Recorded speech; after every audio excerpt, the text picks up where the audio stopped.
Shalom, selamat pagi Bapak Ibu, Saudara-saudari yang dikasihi oleh Tuhan. Jumpa lagi bersama saya di pagi hari ini. Kita mengucap syukur karena kita dibangunkan pada pagi hari di tanggal 5 Mei dengan keadaan yang sangat baik, dan kita percaya bahwa Tuhan senantiasa melindungi kita sepanjang malam tidur sampai dengan pagi hari. Mengawali aktivitas kita di hari ini, marilah kita berdoa. Ya Allah, ya Tuhan kami, Tuhan Yesus Kristus, sumber berkat dan hidup, kami mengucap syukur karena Engkau telah menjaga dan melindungi kami semua, dan kami diperbolehkan untuk bangun pagi hari dengan sukacita, damai sejahtera, dengan kondisi yang baik. Kami mengucap syukur untuk semua yang Tuhan jadikan dalam hidup kami. Mengawali seluruh kegiatan kerja dan aktivitas kami sepanjang hari ini, kami mohon tuntunan dan pimpinan Tuhan supaya kami dapat merenungkan, membaca dan merenungkan firman Tuhan yang menjadi kekuatan bagi kami sepanjang perjalanan hidup kami di hari ini. Kami mohon Tuhan, berkati dengan hikmat dan urapan Roh Kudus. Di dalam nama Tuhan Yesus firman yang hidup kami berdoa. Amin.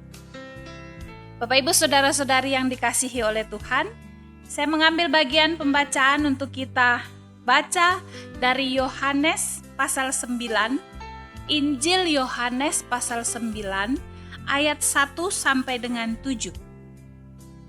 Injil Yohanes pasal 9 ayat 1 sampai dengan 7. Saya akan membacakan bagian ini bagi kita sekalian. Orang yang buta sejak lahirnya. Waktu Yesus sedang lewat, Ia melihat seorang yang buta sejak lahirnya.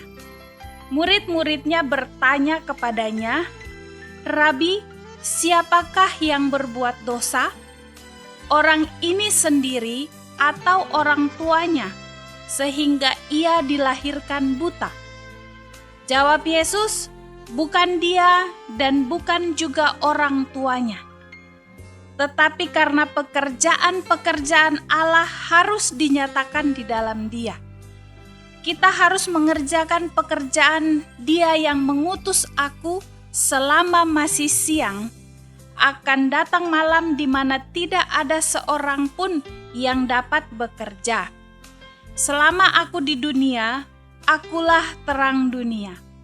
Setelah Ia mengatakan semuanya itu, Ia meludah ke tanah dan mengaduk ludahnya itu dengan tanah, lalu mengoleskannya pada mata orang buta tadi, dan berkata kepadanya, "Pergilah, basuhlah dirimu dalam kolam Siloam."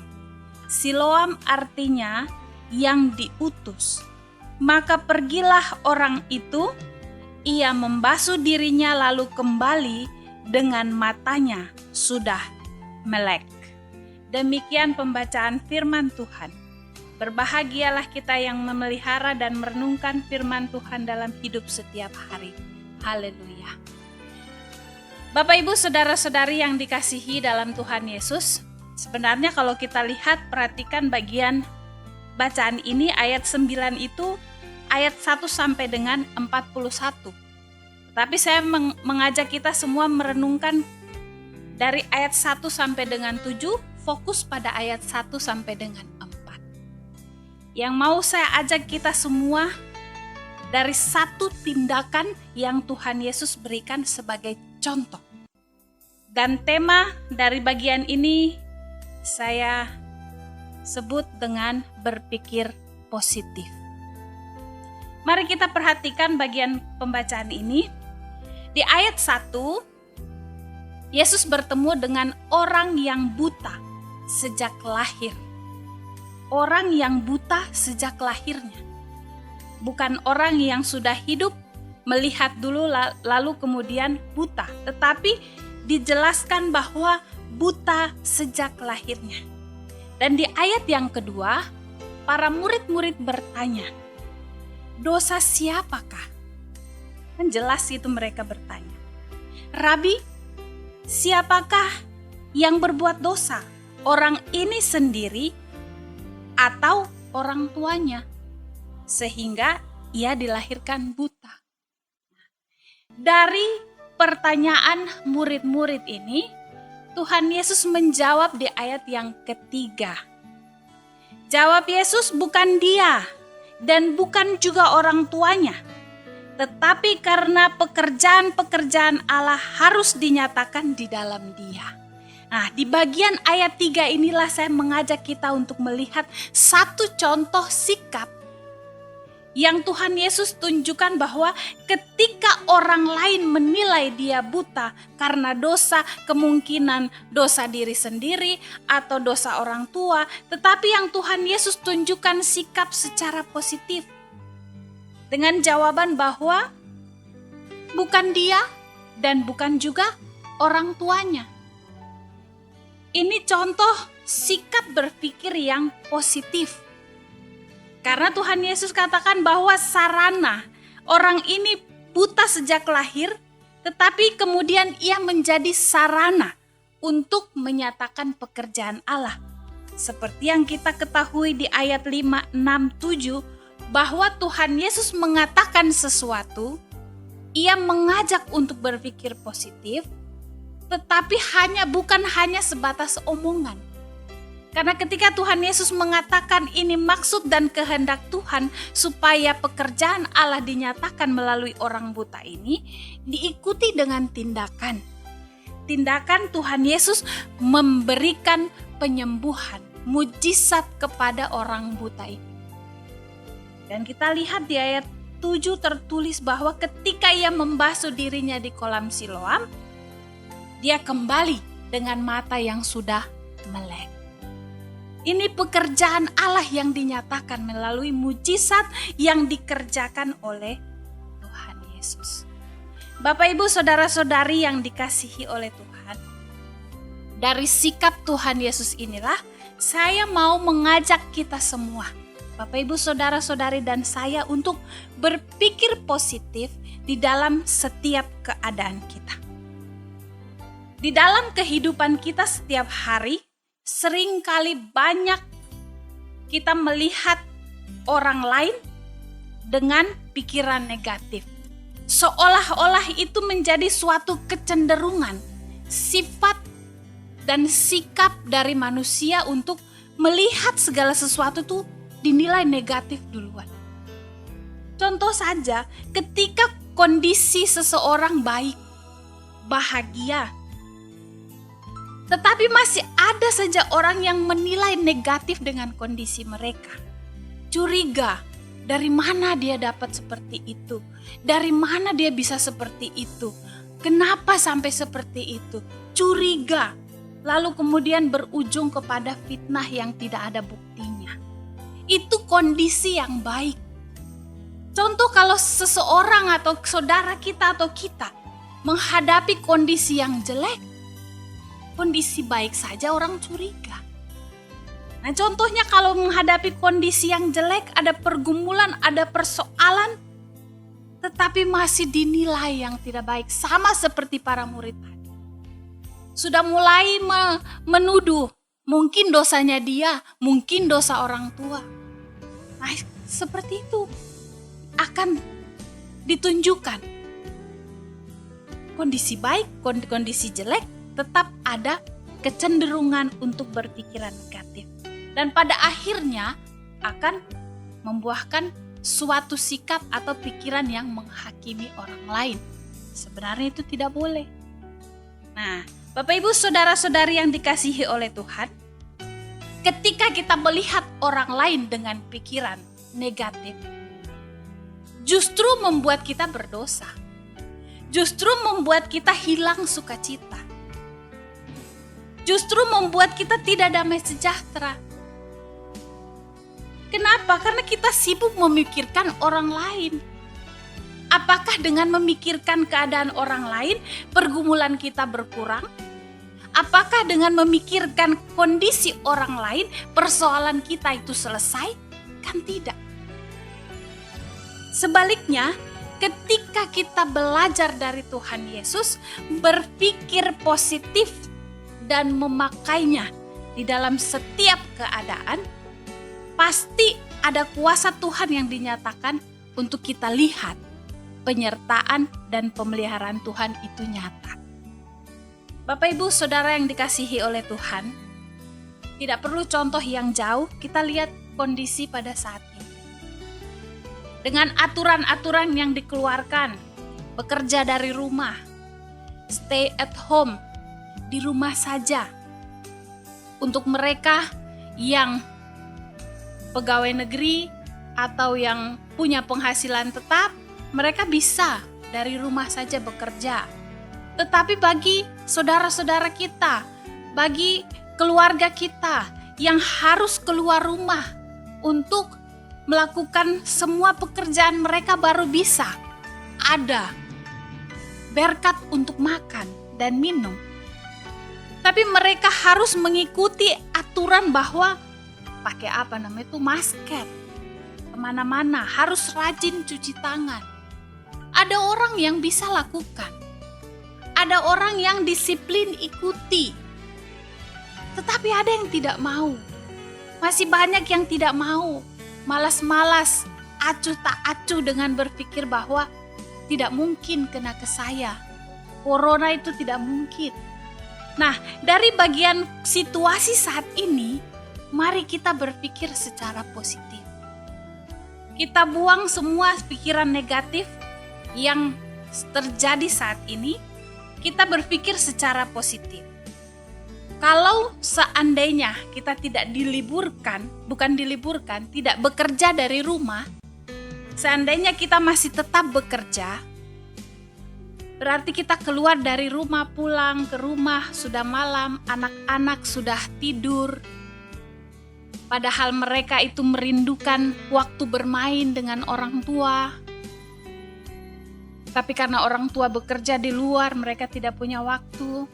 Nah, pada saat seperti ini kan ada waktu yang banyak untuk membangun kembali jarak antara orang tua dengan anak, jarak antara suami dan istri karena aktivitas.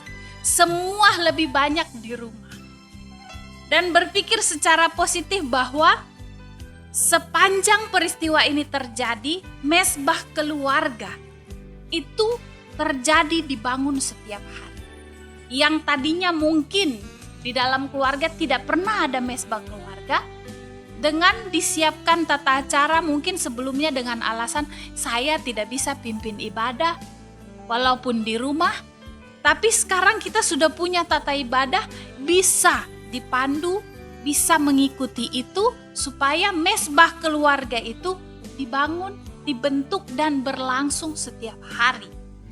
Itu sisi positif yang harus kita maknai. Bahwa di dalam kondisi seperti ini pun, ini cara Tuhan untuk memulihkan keluarga. Cara Tuhan untuk memulihkan hubungan orang yang satu dengan yang lain. Lalu kemudian kalau kita mau lihat secara umum, kita lihat di berita-berita di media massa, bahwa lapisan ozon yang tadi ada lubang di kutub utara, itu dia sudah tertutup. Berarti bumi juga mengalami pemulihan karena situasi ini.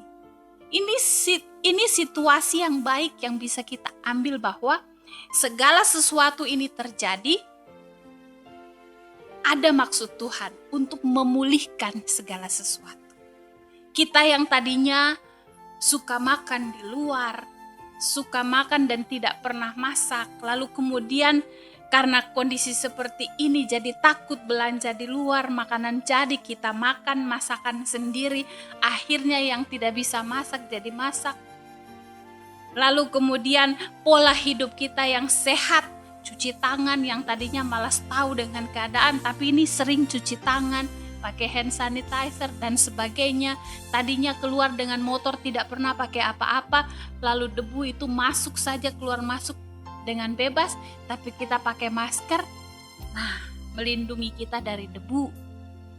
Jadi segala sesuatu itu ada baiknya. Sehingga kondisi ini pun mengajak kita untuk berpikir secara positif. Bapak, Ibu, saudara-saudari yang dikasihi oleh Tuhan, saya mau katakan bahwa semua yang terjadi ada maksud dan rencana Tuhan untuk kebaikan manusia, untuk kebaikan kita. Seperti halnya yang dilakukan oleh Tuhan Yesus. Ketika Ia memberikan contoh untuk berpikir secara positif, diikuti dengan fakta bahwa Ia merubah yang buta menjadi melihat. Ia merubah yang meratap menjadi bersukacita. Ia merubah orang yang mati di dalam kekekalan karena dosa, oleh karena kebangkitan Tuhan Yesus peroleh hidup yang baru. Itu yang dirubah oleh Tuhan Yesus. Dari pengharapan penderitaan menjadi pengharapan sukacita, kehidupan kekal bersama Tuhan. Jadi kita belajar dari pribadi Tuhan Yesus bahwa bagaimana caranya supaya kita bisa berpikir positif. Kita datang, kita jumpa dengan Tuhan di dalam doa. Kita minta kekuatan untuk selalu berpikiran positif. Ketika kita tidak mampu untuk melakukan, Roh Kudus akan menolong kita untuk melakukan itu. Dan itu tidak akan pernah terjadi kalau kita tidak mulai. Oleh sebab itu, mari saya mengajak kita semua umat Tuhan untuk kita berkarya dengan berpikir positif sehingga kita bisa mensyukuri hari ini yang Tuhan beri dan juga kita siap untuk menghadapi hari esok. Tuhan Yesus memberkati firman-Nya. Amin. Mari kita bersatu di dalam doa kita berdoa. Segala puji, hormat, dan kemuliaan kami naikkan kepada Tritunggal Allah yang kudus, Bapa di sorga, Tuhan Yesus dan Roh Allah yang kudus. Kami mengucap syukur karena kami belajar dari bagian firman Tuhan ini apa yang Tuhan Yesus contohkan. Untuk melihat segala sesuatu, segala keadaan di sekeliling kami dengan cara pandang berpikir positif. Tuhan Yesus sudah memberikan contoh dan seharusnya kami sebagai orang-orang yang percaya juga mengikuti contoh dan teladan yang Tuhan Yesus berikan. Supaya ketika kami melihat segala kehidupan dengan cara pandang yang positif, mengurangi rasa takut, mengurangi rasa gelisah dengan menambahkan iman yang kuat kepada Tuhan. Bahwa di tengah badai hidup pergumulan kami, bahkan situasi saat ini, Tuhan tetap ada, menolong, menopang, dan menjaga kehidupan kami. Bapa di sorga, kami berdoa untuk aktivitas kami semua, baik yang bekerja di rumah, bekerja dari rumah, anak-anak di dalam aktivitas setiap hari, dan juga keluarga-keluarga kami, saudara-saudara kami yang harus beraktivitas keluar rumah, tukang ojek, penjual, pengusaha, yang berjualan di pasar. Semua aktivitas kami pada hari ini kami alaskan di dalam nama Tuhan Yesus. Kami yakin dan percaya Tuhan akan menolong dan memberkati sepanjang hari ini. Terima kasih Bapa di sorga. Ini doa dan permohonan kami. Kami mohon ampun untuk setiap salah dan dosa kami. Dan terimalah pengucapan syukur dari setiap hati-hati kami ya Tuhan. Di dalam nama Tuhan Yesus kami sudah berdoa. Haleluya. Amin. Demikian renungan pagi hari ini. Mari kita bersama-sama mengandalkan Tuhan di dalam aktivitas kita. Tuhan Yesus memberkati kita. Shalom.